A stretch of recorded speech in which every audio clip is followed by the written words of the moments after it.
Tem uma história que eu gosto de contar e que eu acho essa história incrivelmente fantástica.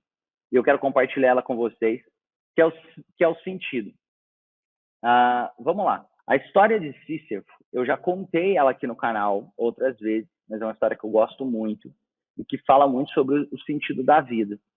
A história de Sísifo, ela traz a ideia de o quanto nós, o tempo inteiro, estamos em uma jornada. E Romani, como assim? Me explica um pouco mais. Sísifo, ele era um mortal, ele era muito inteligente e ele enganou os deuses. Por enganar os deuses, ele recebeu um castigo dos deuses. Zeus e os deuses, ele chegou a enganar os deuses.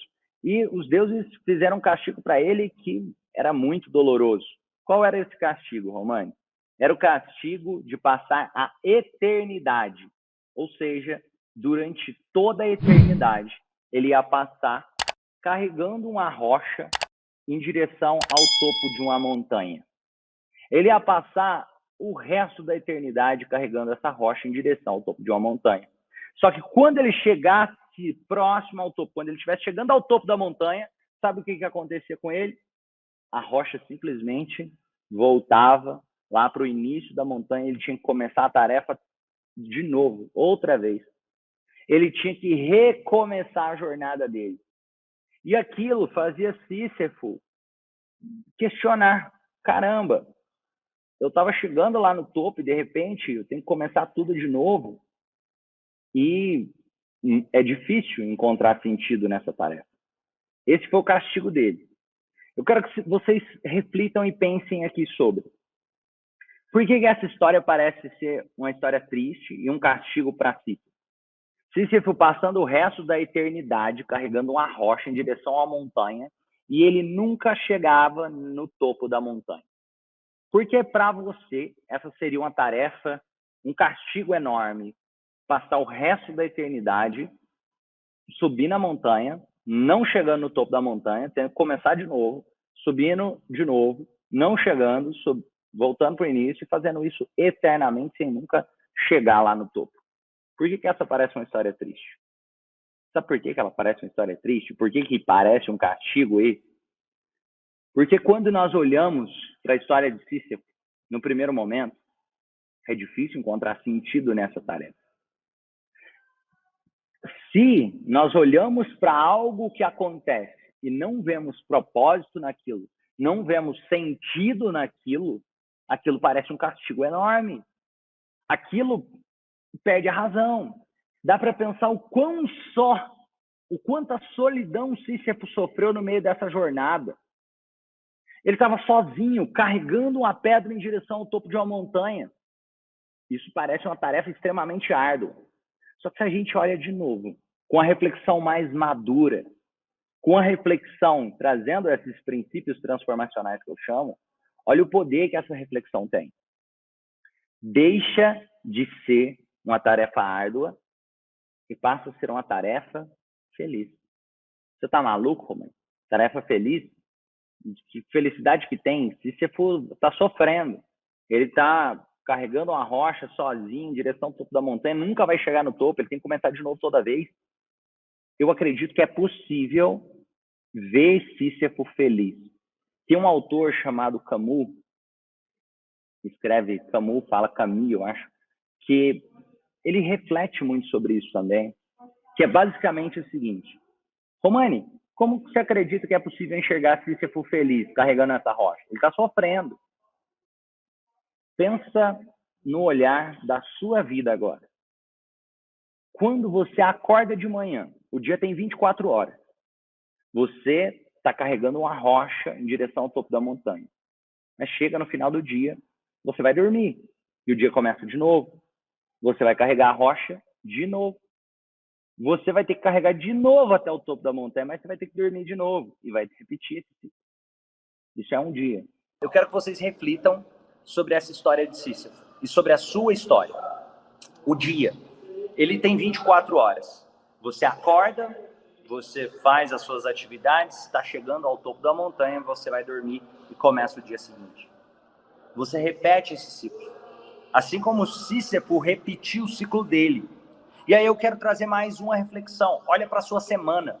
Quanta gente não vive a semana fazendo com que os dias de semana fosse carregando a rocha. E quando está chegando o final de semana, algumas pessoas têm a ilusão de que elas vão chegar no topo da montanha para ter a felicidade. E de repente, elas se veem começando a semana de novo e lá no início da montanha carregando a rocha completamente tudo de novo. Se você pensa que a felicidade está no topo da montanha, enquanto você acreditar que a felicidade está no final de semana, você vai sofrer durante a sua jornada. Enquanto Sísifo pensar que a felicidade dele estaria no final da montanha, quando ele chegasse com a rocha lá, ele iria sofrer. Agora, quando Sísifo encontra sentido na trajetória dele, ele começa a ser feliz. E eu quero trazer a reflexão para você. Olha o seu ano. O ano tem 365 dias, o ano vai acabar e vai começar um novo ano. Você não chega com a rocha até o topo da montanha. O ano acaba. Independente do que você possa ter feito, o ano acaba. E eu quero trazer mais uma reflexão. Além do ano, olha para a sua vida. Eu, você, nós vamos morrer. Então, por melhor que eu seja, eu vou morrer um dia. Você vai morrer um dia. Cada dia que passa, menos um dia de vida. Sísifo, a cada dia que passa, ele também sabia que ele não ia chegar até o topo da montanha. E sabe como Sísifo encontra a felicidade? Deixando de compreender que a felicidade está no topo e começando a compreender que a felicidade estava no caminho em direção ao topo daquela montanha. A felicidade está nos dias de semana, tanto quanto nos finais de semana. A felicidade está em cada dia, cada oportunidade maravilhosa que nós temos para ser feliz. Então eu acredito que é possível sim ver Sísifo feliz nessa analogia. Então eu acredito que sim, você pode estar sozinho com solitude e não com solidão. Você pode passar o Natal sozinho, você pode passar o Ano Novo sozinho, você pode passar as datas comemorativas sozinho. Se você estiver bem com você mesmo e dando significado positivo para aquilo que está acontecendo com a sua vida, você não vai estar só, não vai estar se sentindo só. Você não vai estar se sentindo só. Enquanto você olhar para dentro e preencher essas necessidades psicológicas que eu citei aqui, junto com vocês. São 5 necessidades psicológicas, nós falamos 4 delas. E a quinta, qual é, Romani? A quinta necessidade psicológica é acreditar que está tudo bem. Romani, você está maluco? Como assim? Isso é uma necessidade psicológica? Sim, eu vou te dar um exemplo por quê. A necessidade de acreditar que está tudo bem. Imagina se você está aí agora e você começasse, sei lá, se você pensasse que você vai ser demitido amanhã, as chances são que você vai sofrer. Se você não quiser ser demitido, é claro. Então, imagina que você está por aí e você começa a criar uma ideia maluca de que não vai ter comida para você comer amanhã. Você vai sofrer, porque você não está preenchendo essa necessidade psicológica de que vai estar tudo bem. Você pode estar sem recursos, 0 recursos. Você pode estar, inclusive, passando fome. Mas se você estiver preenchendo essa necessidade psicológica de que vai ficar tudo bem, você busca comida. No momento que você para de acreditar que vai ficar tudo bem, você para de buscar comida. Você para de desejar algo melhor. Essa necessidade psicológica de acreditar que vai ficar tudo bem é uma necessidade que nos preenche. Até, imagina isso. Se eu começasse a pensar que esse teto fosse cair na minha cabeça, eu não conseguiria nem fazer essa live. Eu só consigo fazer essa aula porque eu tenho a certeza, eu acredito que esse teto está firme e que vai ficar tudo bem. Então, buscar essas certezas nos ajudam. Mas mais do que condicionar essas certezas ao mundo externo, o mais poderoso está em condicionar essas certezas ao mundo interno, dentro de nós, aquilo que acontece intrinsecamente, aquilo que acontece dentro de mim.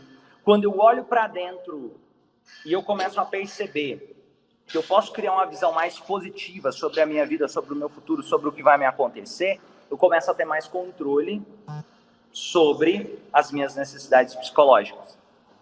Então, muito mais importante do que o que acontece lá fora é o que acontece dentro de nós, dentro de cada um de nós.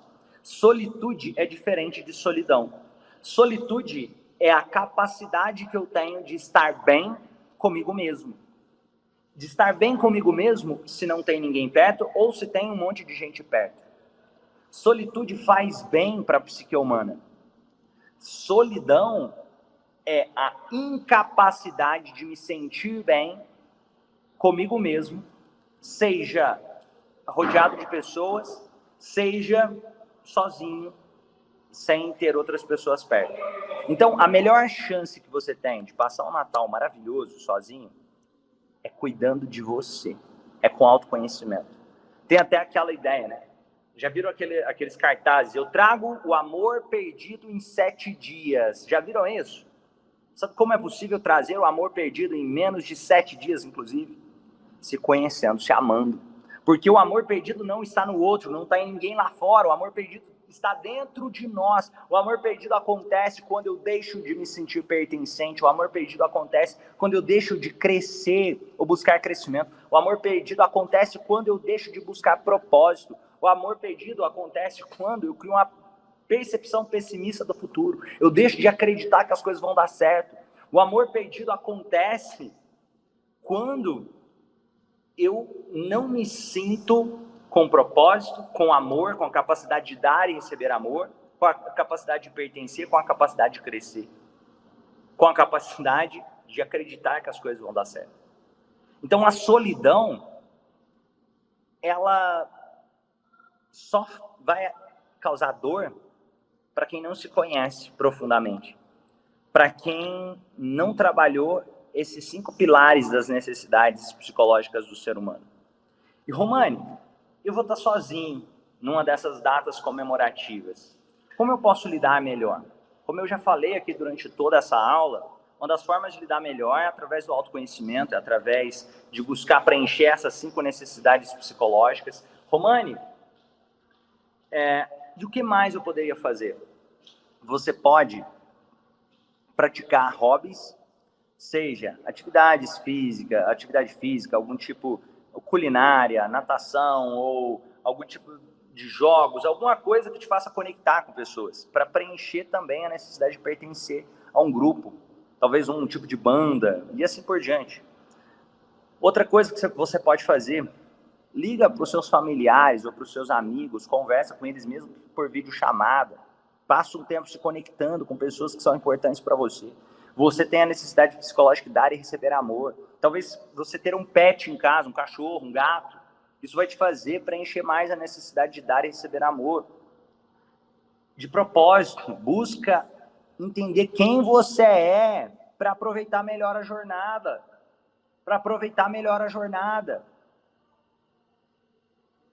De crescimento.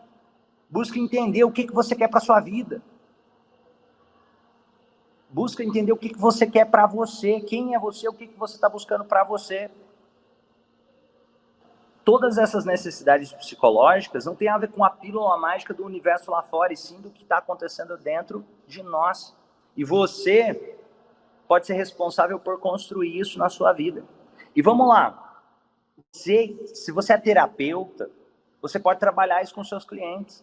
Você pode conversar sobre cada uma dessas necessidades psicológicas com o seu cliente. Você pode conversar com o seu cliente sobre a necessidade psicológica de dar e receber amor. Você pode conversar com ele para ver como que está isso para ele. Sobre a necessidade de propósito para ele, como ele está aproveitando a jornada. Você pode conversar com ele sobre a necessidade de pertencimento, os grupos que ele faz parte, como ele se sente em relação a esses grupos, como ele está em relação à família, como ele está em relação às pessoas, o social dele. Você pode conversar com ele sobre a certeza ou as expectativas que ele tem de que vai ficar tudo bem. Você pode conversar com ele sobre dar e receber amor, as pessoas que ele tem ajudado, que ele tem dado amor, que ele tem se doado, e as pessoas que também têm se doado a ele, para ele começar a perceber isso. Então, quero convidar vocês a trabalhar essas 5 questões com os seus clientes também. Romani, eu vou passar o Natal sozinho. Se ame. Olha, se você for no cinema sozinho e te amando pra caramba, você não tá sozinho. E você não tá inseguro, você não tem problema nenhum. Você é a sua melhor companhia. Sabe por quê? É com quem você vai conviver o resto da vida. Você pode brigar com todo mundo, mas uma pessoa que mesmo que você brigar, você vai ter que continuar convivendo com ela até o resto dos seus dias aqui na Terra, é você mesmo. Então vale a pena fazer as pazes com você. Pessoal, Nelson falou, eu vou passar só. Nelson, liga para pessoas que você gosta, prepara o seu Natal de forma especial para você. Talvez assistir aqueles filmes de Natal, se você gosta, faça alguma coisa que você gosta, preencha o seu coração, preencha com o que te faz crescer. Eu lembro de um Natal que eu passei, que eu estava jogando um jogo que eu gosto muito, que é Zelda, não sei se vocês já ouviram falar, na época no Nintendo 64, e eu lembro que eu estava jogando aquele jogo e eu achei fantástico, estava tudo bem, eu estava muito feliz, e eu não estava me sentindo sozinho. Por máximo que na hora que eu estivesse jogando aquele jogo, eu estava sozinho, mas eu não estava sozinho. Porque eu sei que eu tenho pais que me amam, porque eu sei que eu estava crescendo, que eu estou evoluindo. Isso aqui é muito legal que o Marcelo falou. Eu estou com Deus. Então, o Marcelo, como ele encontra? O Marcelo falou, cara, eu gosto de ficar sozinho e eu me sinto bem. Por que o Marcelo consegue se sentir bem se ele está sozinho? Porque ele tem preenchido essas necessidades psicológicas. Se eu sinto que eu pertenço a um grupo, vou dar um exemplo aqui, eu estou com Deus, eu estou preenchendo minha necessidade psicológica de pertencimento. Eu preencho a minha necessidade psicológica de pertencimento no momento que eu acredito que Deus está comigo. Isso é muito poderoso. Eu tive que aprender a gostar de mim, valeu muito a pena. Parabéns, Eliana, parabéns, Eliana. Muito bom. Eu não tenho família, eu sempre passo comigo mesmo.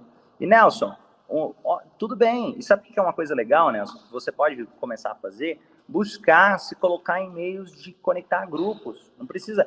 Às vezes, a gente pode escolher famílias que não foi a nossa genética que nos deu. Exemplo, pode ser uma banda, pode ser grupos de um esporte, pode ser, de alguma forma, grupos de algum tipo de hobby ou atividade. Às vezes, os nossos amigos são a família que nós escolhemos. Ou, às vezes, nós mesmos.